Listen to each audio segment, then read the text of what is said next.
58세 잘 나가던 사업가의 몰락 빚더미 속에서 발견한 아내의 처절한 비밀. 인생의 황혼기에 접어들기 전까지 저는 스스로를 성공한 사업가라고 자부했습니다. 저희 사업은 수십 년간 안정적으로 성장했고, 저는 가족들에게 풍족한 삶을 제공하는 능력 있는 가장이었습니다. 아내와 자녀들을 이해한 경제적인 울타리를 견고하게 지켰다는 자부심, 그것이 저희 전부였습니다. 저는 제가 곧 가족의 힘이자 자랑이라고 믿었습니다. 하지만 인생은 늘 예측 불가능합니다. 50대 후반, 갑작스러운 국제 경제 위기와 제가 야심차게 추진했던 무리한 투자, 실패가 겹치면서 저희 사업은 한순간에 벼랑 끝에 몰렸습니다. 수십 년간 쌓아 올린 모든 것이 모래성처럼 무너지기 시작했습니다.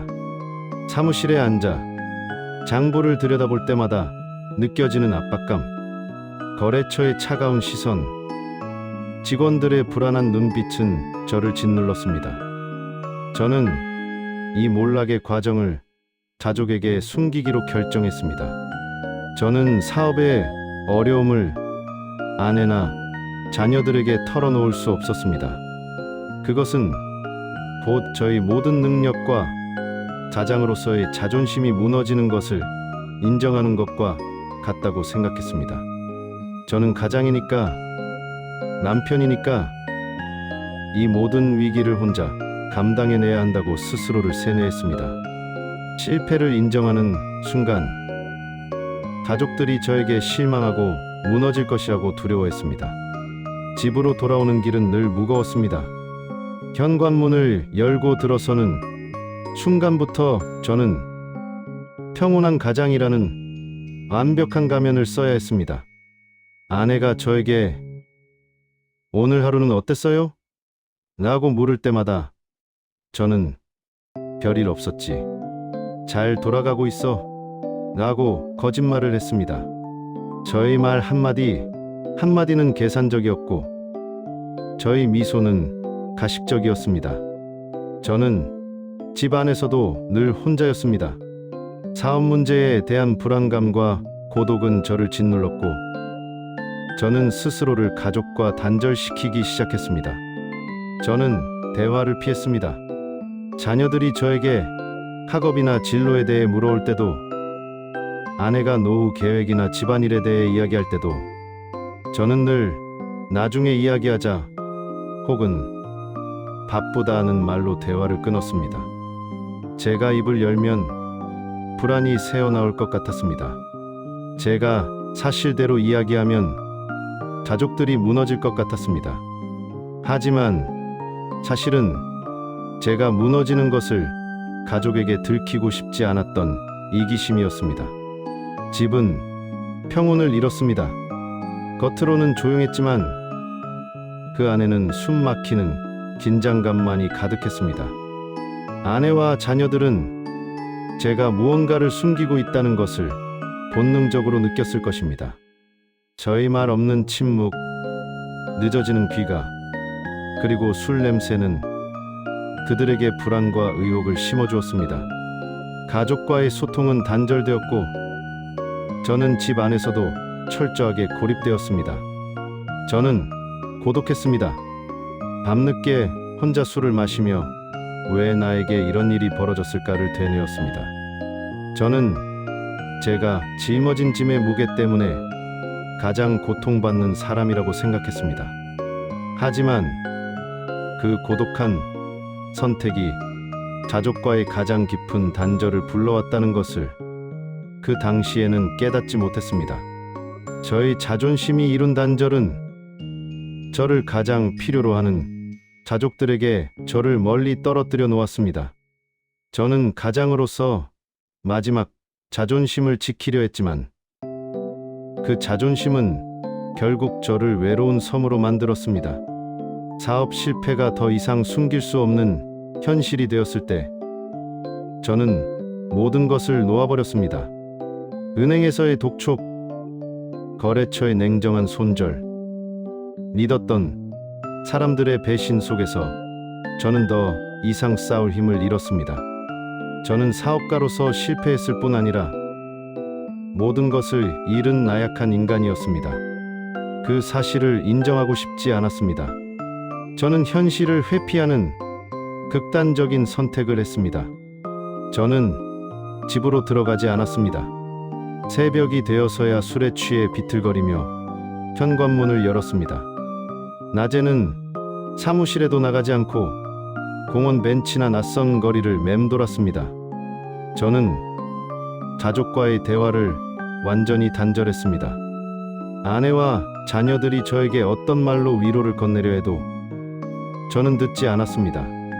그들의 걱정 어린 시선이 저에게는 실패자를 바라보는 비난처럼 느껴졌습니다. 아내는 저에게 울면서 애원했습니다. 여보, 돈은 다시 벌면 돼요. 당신만 건강하면 돼요. 제발 이야기 좀 해줘요. 혼자 힘들어하지 말아요. 하지만 저는 아내의 손을 뿌리쳤습니다. 당신이 뭘 안다고. 당신은 가만히 있어. 나는 잔인한 말을 내뱉기도 했습니다. 저는 아내의 따뜻한 위로가 저희 실패를 더욱 강조하는 것처럼 느껴졌습니다. 저는 그들의 사랑을 받아들일 자격이 없다고 스스로를 단죄했습니다. 자녀들 역시 저에게 다가오려고 노력했습니다. 아들은 저에게 아르바이트를 시작하겠다고 말했고, 딸은 제 방 앞에 작은 위로의 쪽지를 남겨놓았습니다. 하지만 저는 그들의 노력을 무시했습니다. 저는 그들이 저 때문에 고통받는 것을 인정하고 싶지 않았고, 그들의 도움을 받는 것은 가장으로서의 마지막 자존심마저 버리는 것이라고 생각했습니다. 저는 철저하게 벽을 세웠습니다. 그 벽은 저를 세상의 모든 비난으로부터 잠시 동안 보호해 주었을지 모르지만, 가장 소중한 가족으로부터 저를 완전히 고립시키는 감옥이었습니다. 저는 실패한 사업가였을지 몰라도 그 무엇보다 실패한 남편이자 아빠였습니다. 저는 그 당시 제가 얼마나 이기적이고 비겁했는지 깨닫지 못했습니다. 저의 고통이 너무 커서 다른 사람의 고통은 보이지 않았습니다. 저는 알코올에 의존했습니다. 술은 저의 불안과 죄책감을 잠시나마 마비시켜주는 유일한 도피처였습니다. 술에 취해 잠들고 술에서 깨어나면 다시 술을 찾았습니다. 저의 몸과 마음은 피폐해져 갔습니다. 저는 스스로를 파괴하는 길을 선택했습니다. 그것이 제가 할 수 있는 유일한 저항이었고, 동시에 저의 비겁함을 숨기는 가장 쉬운 방법이었습니다. 가족은 이중고를 겪어야 했습니다. 경제적인 어려움은 물론이고, 가장의 정서적 부재 혹은 폭력적인 회피에 시달려야 했습니다. 제가 외면하는 동안 집은 차갑게 식어갔습니다. 저는 가족에게 짐이 되는 것을 두려워했지만, 결국 저는 가족에게 가장 무거운 짐이 되어버렸습니다. 저는 그들의 실망과 슬픔을 마주하는 것이 두려워 도망쳤지만, 그 도망이 가족의 관계를 얼마나 깊은 단절로 몰아넣었는지 깨닫는 데는 시간이 걸렸습니다. 저는 외톨이가 되는 길을 택함으로써 가족마저 외톨이로 만들고 있었습니다. 저는 제가 가장 고통받는 주인공인 줄 알았습니다. 모든 것을 잃고 가족에게 외면당한 비운의 가장이라고 스스로를 연민했습니다. 현실을 회피하며 방황하던 날들이 이어졌습니다. 그러던 어느 날, 제가 늘 맴돌던 동네를 벗어나 낯선 지역에서 술을 마신 후였습니다. 늦은 밤, 정신을 차리고 집으로 돌아가는 길, 저는 우연히 아내의 뒷모습을 보았습니다. 아내는 제가 알던 그 우아하고 여유롭던 모습이 아니었습니다. 허름한 유니폼을 입고 늦은 시간까지 식당에서 서빙을 하고 있었습니다. 땀에 젖은 얼굴과 힘겨운 발걸음은 저희 가슴을 후려 팠습니다. 아내는 제가 사업 실패를 고백하기 전부터 이미 생계를 위해 밤늦게까지 고된 일을 하고 있었다는 것을 그때 알았습니다. 제가 도망치는 동안 아내는 묵묵히 저를 대신해 이 무거운 경제적인 짐을 짊어지고 있었습니다. 아내는 저에게 짐이 될까봐 혹은 저희 자존심을 지켜주기 위해 그 사실을 숨겼던 것입니다. 더 큰 충격은 자녀들에게서 찾아왔습니다. 아내는 제가 잠시 정신을 차렸을 때 아들의 학자금 대출 문제로 은행 직원과 통화하는 것을 듣게 해주었습니다. 제가 사업 실패를 숨기던 동안 아들은 꿈을 키우던 학업을 포기하고 저 몰래 군 입대를 결정했습니다.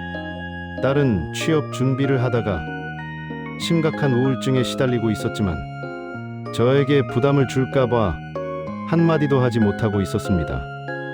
그들은 저희 정서적 부재 속에서 저를 걱정시키지 않으려고 각자의 고통을 홀로 감당하고 있었습니다. 저는 그때 깨달았습니다. 저는 실패한 사업가였지만 그보다 더 심각하게 실패한 것은 가족과의 연결이었습니다. 제가 외면했던 그 시간 동안 제 아내와 아이들은 저를 대신해 이 무거운 짐을 짊어지고 각자의 전쟁을 치르고 있었습니다. 저는 제가 가장 고독하다고 생각했지만 사실은 제가 그들을 고독하게 만들고 있었던 것입니다. 저의 실패는 돈을 잃은 것이 전부가 아니었습니다. 저의 실패는 가족의 산 깊숙이 침투하여 그들의 꿈과 건강까지 갉아먹고 있었습니다. 제가 가장으로서의 역할을 포기함으로써 그들의 삶의 울타리가 무너지고 있었다는 것을 목격한 순간 저는 엄청난 충격과 죄책감에 휩싸였습니다. 저는 제가 이룬 사업 실패보다 제가 외면한 가족의 고통이 훨씬 더 크고 죄스러웠습니다. 저는 그때까지도 사업가로서의 저희 자존심만을 붙잡고 있었습니다. 하지만 아내의 땀과 자녀들의 묵묵한 희생을 목격한 후 저희 자존심은 산산이 부서졌습니다. 저는 이제 더 이상 도망칠 수 없었습니다. 저는 그들의 고통을 마주하고 제가 마땅히 져야 할 책임을 인정해야만 했습니다. 이 충격적인 목격은 저희 삶을 다시 일으켜 세우는 결정적인 반전이었습니다. 가족의 숨겨진 위기를 목격한 후 저는 더 이상 현실을 회피할 수 없었습니다. 저는 제 이기적인 행동과 비겁함을 참여하며 아내와 자녀들에게 진심으로 다가갔습니다. 저는 술을 끊었고 깨어있는 정신으로 가족들 앞에 섰습니다.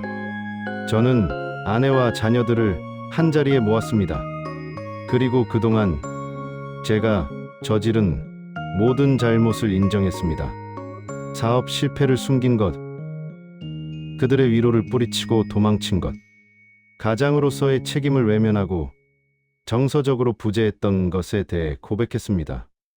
저의 진심 어린 참회 앞에서 아내와 자녀들은 그동안 쌓였던 모든 실망감과 서운함, 분노를 저에게 폭발시켰습니다. 아내는 울면서 저에게 소리쳤습니다. 당신이 혼자 힘들다고 술만 마실 때 저는 밤낮으로 일했어요. 당신은 우리를 가족이라고 생각하기나 했어요? 당신의 고통만 중요했지 우리 고통은 안 보였어요? 자녀들 역시 그들의 억눌렸던 감정을 쏟아냈습니다. 아들은 학업을 포기해야 했던 절망감을, 딸은 아버지에게 말할 수 없었던 고독한 우울증을 눈물로 토해냈습니다. 그들의 분노와 눈물은 저를 향한 원망과 비난이었습니다. 저는 그들의 비난을 피하지 않았습니다. 저는 변명 대신 그들의 분노와 눈물을 온전히 받아들이며 듣고 또 들었습니다. 아내의 눈에서 흐르는 눈물은 저를 향한 원망과 섭섭함이었습니다. 저는 그 눈물을 막지 않았습니다. 그것은 제가 져야 할 당연한 벌이라고 생각했습니다. 저는 그들 앞에서 함께 울었습니다. 저의 눈물은 실패한 사업가로서의 슬픔이 아닌 이기적이었던 남편이자 아빠로서의 참회의 눈물이었습니다. 미안하다는 한마디만으로는 부족했습니다. 그들의 고통과 분노를 인정하고 당신들의 말이 모두 맞다. 내가 잘못했다. 라고 말하며 함께 울어주는 것이 비로소 제가 해야 할 가장의 역할임을 깨달았습니다. 이 감정 폭발은 단순히 서로를 향한 비난이 아니었습니다. 그것은 가장으로서의 실패와 가족의 고통을 인정하고 그 지점에서부터 다시 시작하겠다는 극복의 의지를 다지는 정서적 재결합의 순간이었습니다. 이 폭발을 통해 저희 가족은 억지로 덮어두었던 감정의 응어리를 풀어냈습니다. 모든 것이 투명하게 드러났을 때 비로소 저희는 다시 가족이라는 이름으로 서로를 마주 볼 수 있었습니다. 저는 더 이상 도망치는 남자가 아니었습니다.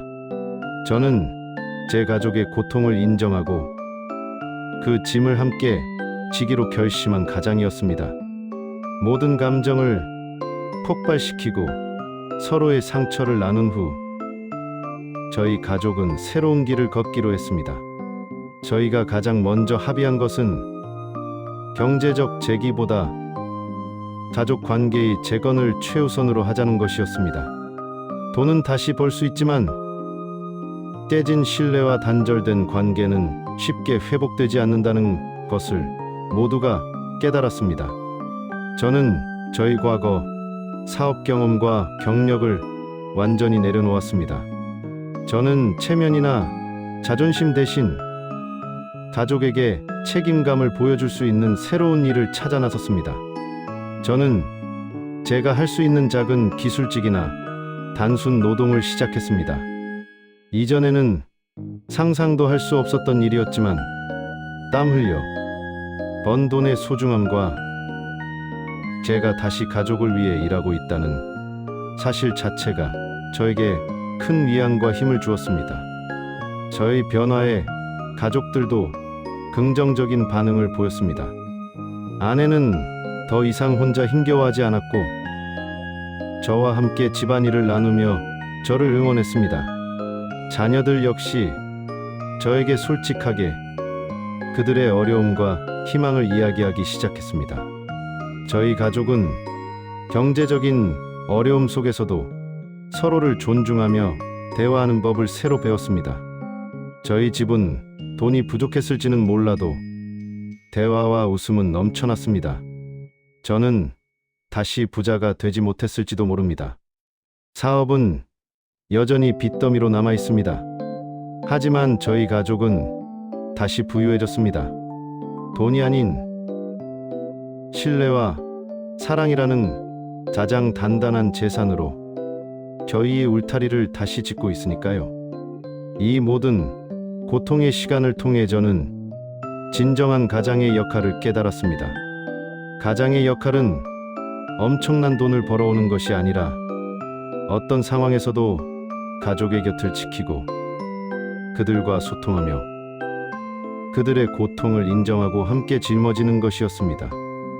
저의 인생은 큰 실패를 경험했지만 그 실패는 저에게 가장 소중한 것을 되찾아 주었습니다. 그것은 바로 가족이었습니다. 저희 가족은 이제 서로를 외면하지 않습니다. 저희는 실패를 두려워하지 않는 법을 배웠고 어떤 위기가 닥쳐도 서로에게 솔직하게 기대는 방법을 배웠습니다. 이 사연이 5060대의 저와 같은 고독과 실패를 겪고 있는 모든 남성들에게 작은 위로와 희망을 전달할 수 있기를 바랍니다. 당신은 혼자가 아닙니다. 당신의 가장 큰 재산은 당신의 사업체가 아니라 바로 당신의 곁을 지켜주는 가족입니다. 그들의 손을 잡고 다시 일어설 용기를 내시기를 진심으로 응원합니다.